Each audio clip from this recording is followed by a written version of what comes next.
Alright, we're back after a several-month-long hiatus in the wonderful land of grassy hills, and I got on after a few months. DX wanted to play a few games, so we hopped into a few rated games, and here we are. We won't hold up too long, and we'll just get things started. I'm just running a fairly generic mix book here, and DX is running. I think he's running a mixed as well. He's got flight and. Yeah, fairly standard, flashes me off the map. We gate into the middle. This is a nice little hidey hole here. There's not much he can do, and we'll see what he does. Summons the swarm, and yeah, we'll go for a nice blast from the past and flash him off the map. Now, I don't know what if this was a couple of months back, there's no way I would have hit that, but clearly not playing Arc has made me a little bit better at the game. So there you go. DX goes for the BFTP into Storm Spirit. We kill the Spirit here. Well, I think we do. I don't actually remember what we did, but we'll fly the swarm away. Oh, we go for pixies. Why pixies? Because there's no way for him to actually kill all three pixies. If he decides to kill the swarm, we can make some nice zombie pixies here. So let this pixie get zapped, and then we'll make some nice zombie pixies. And he let the pixies up, so this he's quite dead, even though we're a few turns in. But letting zombie pixie stay means he's likely quite dead.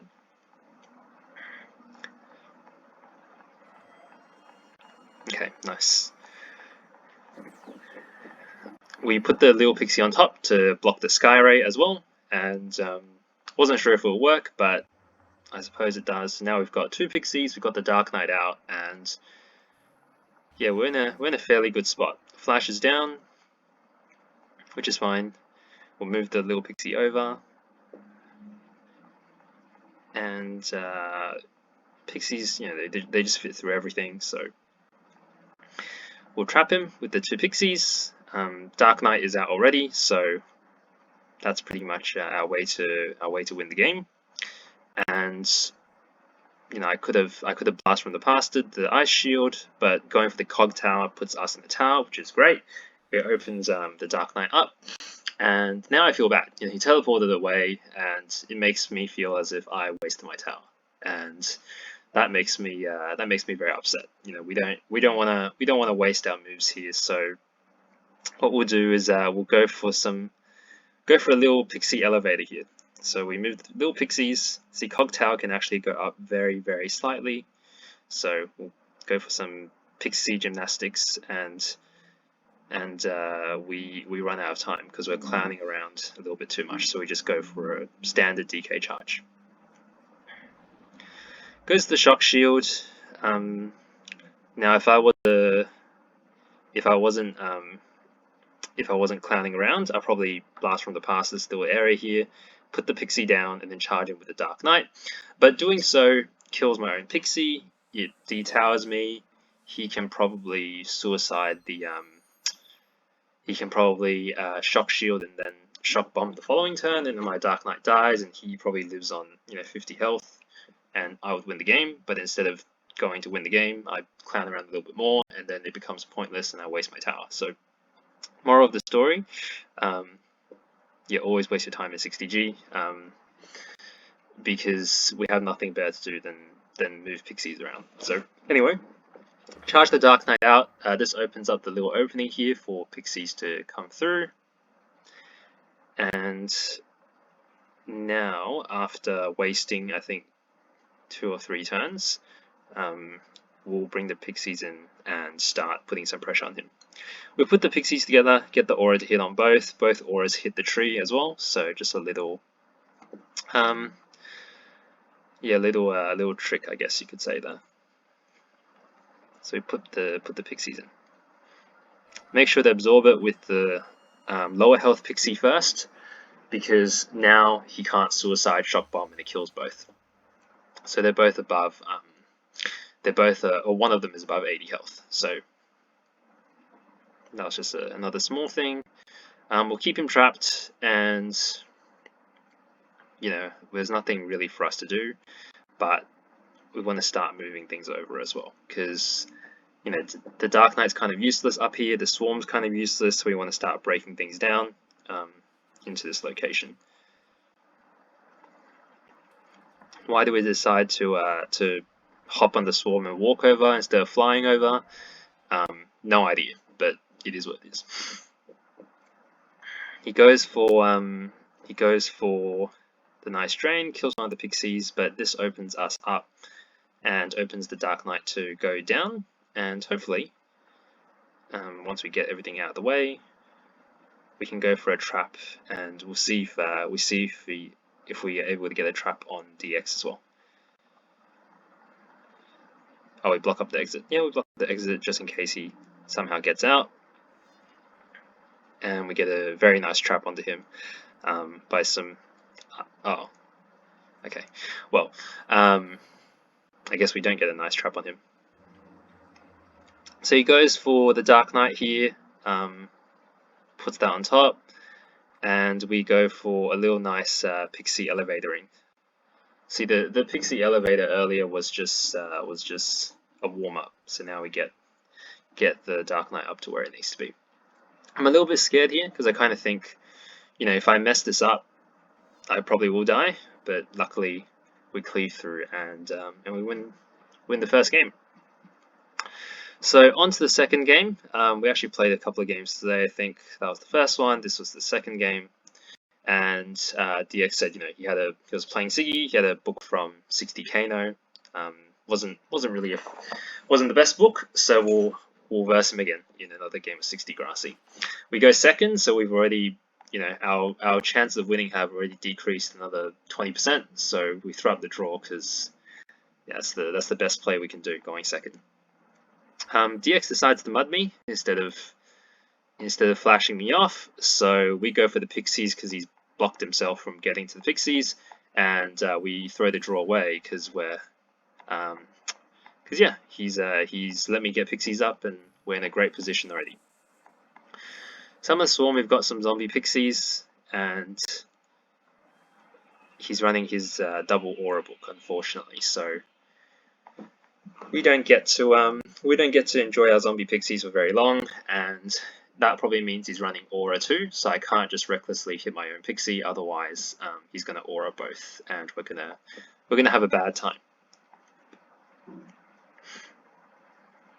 So I just decided to gate here because I know there's no way that he can come over. He's got his own mist in the way. I don't really want to stay there any longer. I could have towered out, but it's a bit of a waste of time, so we'll just come over. This way we can start setting up on the side. We've got a pixie, we've got a swarm. We just have to keep in mind that he has aura, so we try to put the pixie in the little aura and bump it very little so it doesn't get zombified, but of course it does. So a bit of a disaster there. He gets a zombie pixie, and I don't really want to deal with it. I was hoping it dies to the mist before the aura saves it, but I guess it doesn't. So now we throw up the draw because we're in a bit of an unfortunate situation. But that's okay. All right, we'll start setting up a little bit. We'll hide a little bit on the side, get this mouse out of the way, and we'll summon some more pixies. So we summon the Pegasus for like a 1-turn block, and now that we have pixies up, we're in a good spot, so we can put the draw away. The draw is a psychological. It's like your secret 17th spell, if you will. You can use it to indicate to your opponent when they're when you're in a good and bad spot, and you can use it to bluff as well. It's a very, very important 17th spell that people often forget to use. Okay, so we got some pixies now. I think his aura comes back maybe this turn or next turn. we go for a flash. We flash the pixie. This way it doesn't, you know, it can't, he can't aura it, but then he goes for a blood mist and kills the pixie anyway. So we're not too happy with that one. We put the pixie, I think. Yeah, we want to move these pixies together and then try to go for a stack. And for some reason, the pixies don't decide to stack, which makes us very sad. But we'll go for a second swarm to make them zombified. And he loses his aura here, so that's why we definitely had to zombie them that turn.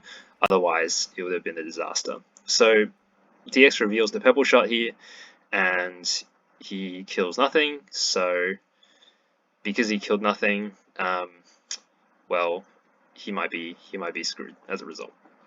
So we absorb. We absorb the swarm here, which is great.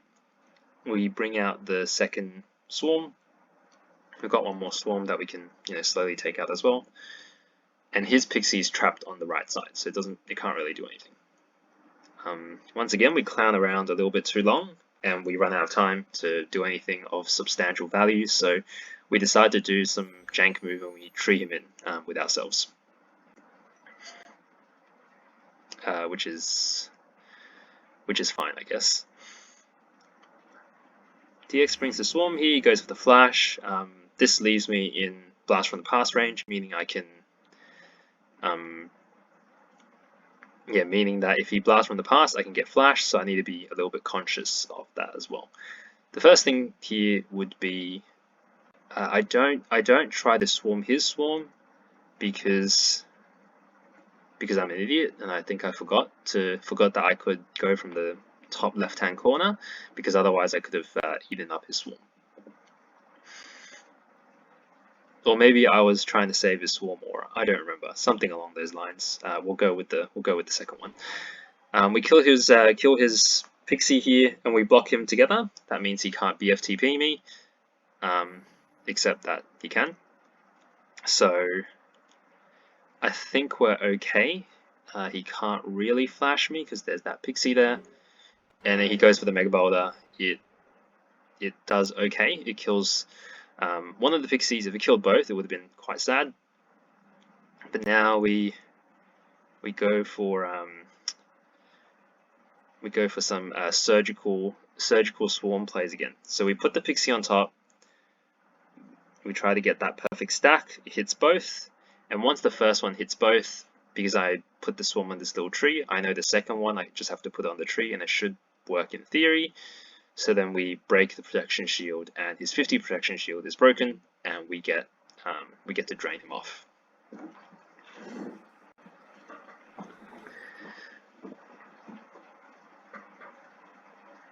And now that that's happened, we can just bring our pixie over, absorb his swarm, kill his swarm as well, and we'll bring our pixie down.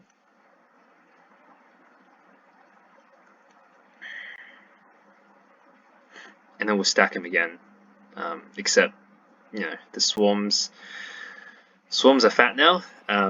They've recently eaten a bunch of junk, and now they can't fit through anything. So, and then we run out of time, as we always do, because we spent too much time trying to fit swarms through areas that they can't fit through. So DX goes for a BFTP in, because I think he's scared of getting drained off the map. But to be honest, we didn't even see that, so him doing that reminded me that I could actually maybe drain him off. But he's put himself in there, which is not too great, because I think he actually gets trapped by one pixie instead of two pixies. So if we just position the pixie and we shove it in his face, hopefully that traps him, and then we bring out Dark Knight here as well. So he either has to use maybe another, he uses another BFTP, and then he trees the pixie in. We could have gone for a sneaky pebble shot here and maybe try to go for a sync, but you know that requires us to actually aim, and aiming in 60G is not good. You don't want to do that. So we just decide to summon another swarm, I think. Oh, actually, we decide to, what are we doing? Oh yeah, we decide to summon another swarm and get the first tick of the swarm on the tree to maximize its value as well. DX goes for a Blood Mist, and that might look really bad, like, you did a 1-for-1 trade for nothing, but it wasn't actually that bad because, our swarm's on cooldown now. We put it into rotation, and yeah. Anyway, we've got some spare time, so we spend this time getting Dark Knight up to a higher platform.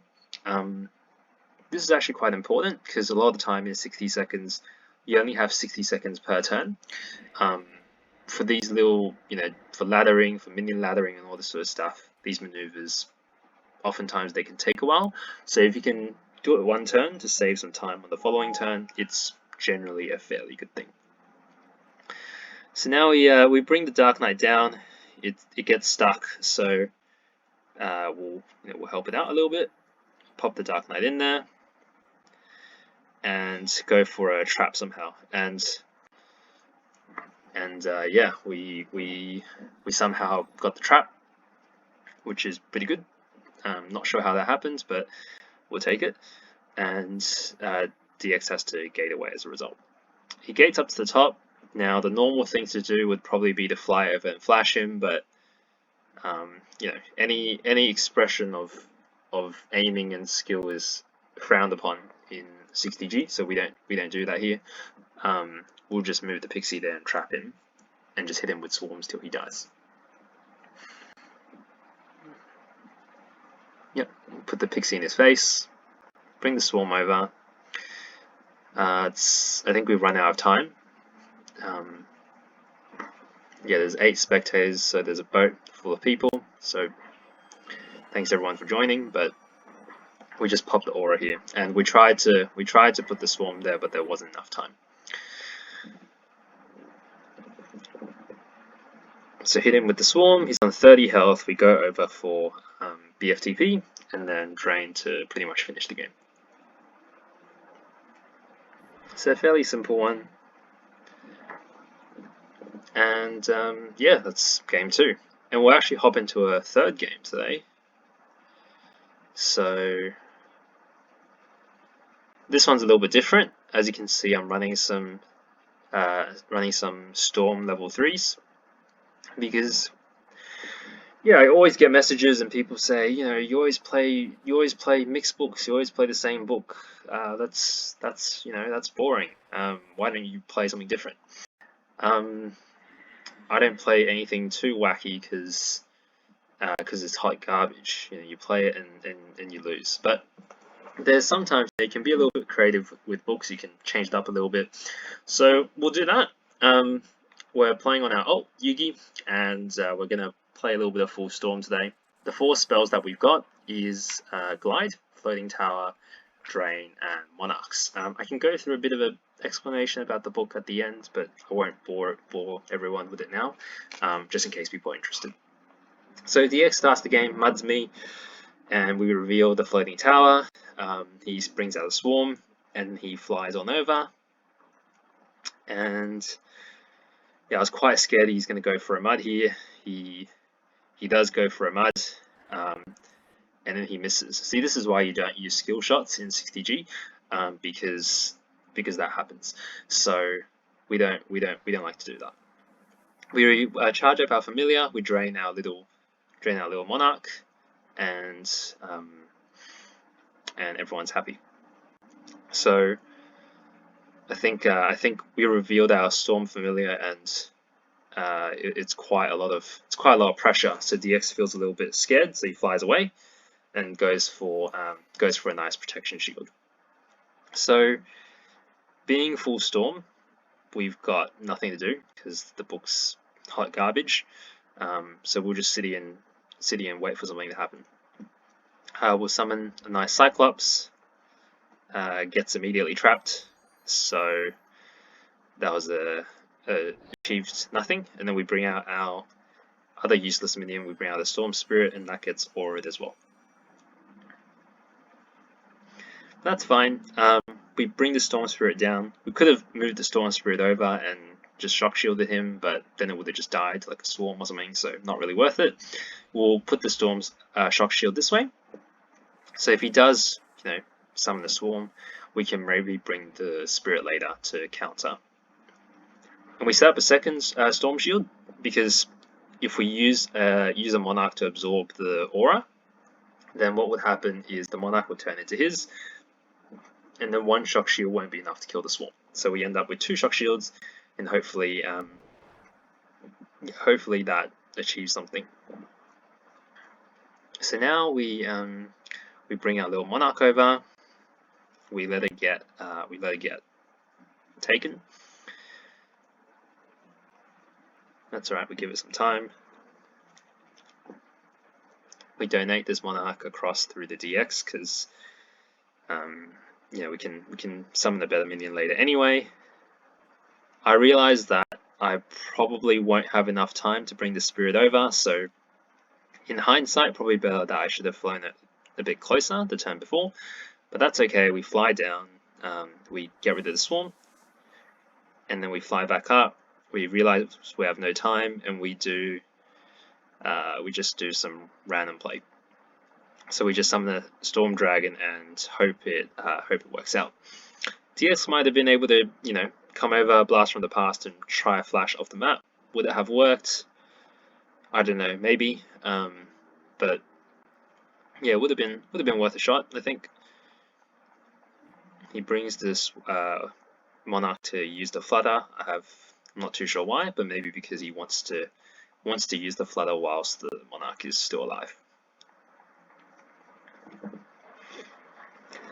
At this point, I get a little bit scared because I realize he probably has Mega Boulder, and then if he Mega Boulders me in the face now, I'm going to drop to like 110, which is not too great, especially when I don't even have my Familiar charged up, and if I don't have my Familiar charged up, then it's not too great. But thankfully, see, this is once again another example of why you don't want to use aimable abilities in 60G, because then stuff like that happens and you feel horrible. This little Storm Spirit is going to fly across the map and zap his Storm Spirit. Could have zapped him, but I guess 25 health here and there doesn't make too much of a difference. His Storm Spirit could be important later, so we just won't take the risk. We'll zap the Storm Spirit, and in the meantime, we're doing some. We're going to zap the Storm Spirit, and we blast him off the map with Thunder Shock.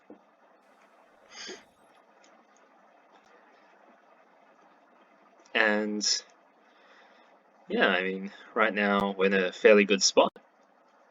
Full Storm is looking stronger than ever. He can't really go on the top of the map, or Conductor Rod will one-shot him. And we've got 2 shock shields set up, which we're in a pretty good spot for. So we fly our little Spirit over, we zap him with both our shock shields, and I was going to shock bomb him here, but then I thought, you know what, that's okay, we don't need to do that.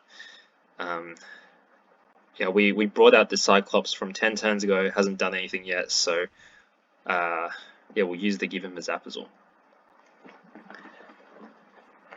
It's not in the best spot. DX doesn't run tower, so there's not much he can do. He tries to blast from the past out and doesn't quite work.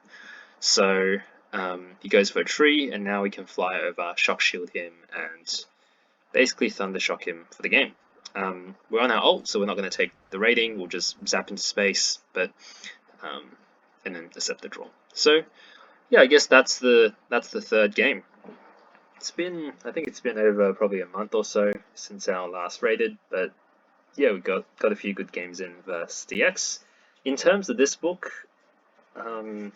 couple of things, I guess. It doesn't run Arcane Gate, so usually when you don't run Gate, you have Glide to sort of make up for that, so you don't get sunk the first turn.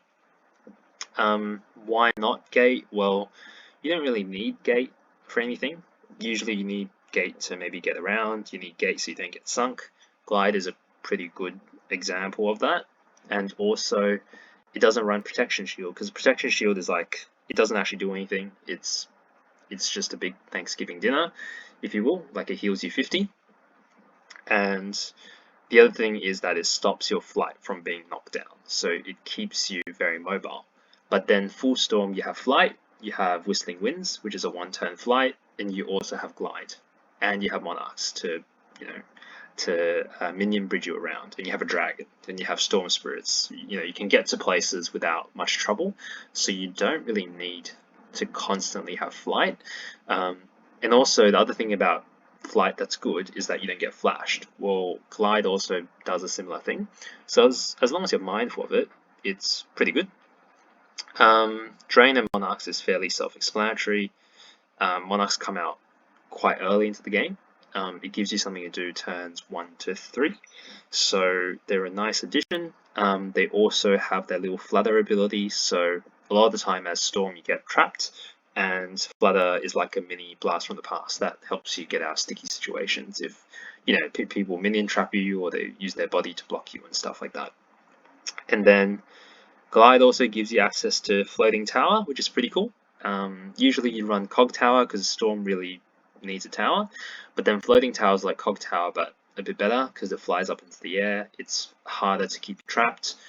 If you're higher up, usually you can use Thundershock or Conductor Rod from higher up, and it's generally a pretty good thing. So yeah, a couple of cool things. That's full storm, something a little bit different. So hopefully you all enjoyed that.